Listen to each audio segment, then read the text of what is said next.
One of my favorite classic Rapala baits is the Rapala Countdown Minnow.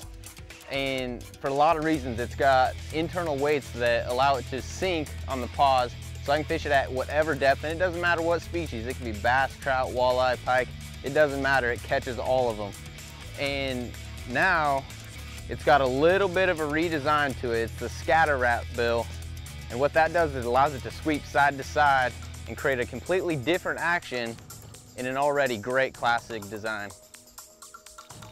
One of my favorite ways to fish the scatter wrap countdown is in trout applications. I get on small rivers at home and I cast upstream in that fast current. It's really important to have a bait like the countdown that'll sink down there and get in front of those fish, get in the strike zone.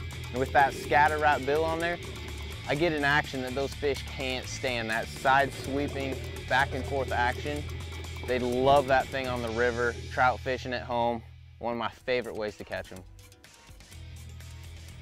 You know, when I was a kid, this was one of my favorite lures, the original countdown.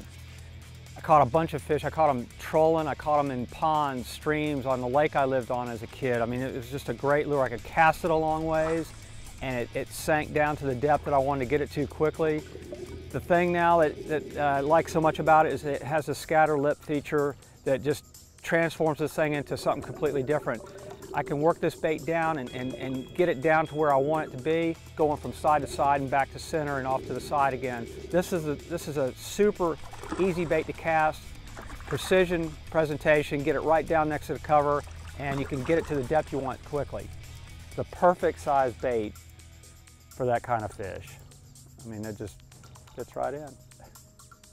One of my favorite ways to fish the Rapala scatter wrap countdown is on long extending points where those fish get piled up on the ends of those points. I can cast this bait out there, and with the internal weights, it sinks down 1 foot per second. I can count it down right in front of the fish and keep it where I want to in the strike zone. No matter what species you're fishing for, depth control is a must.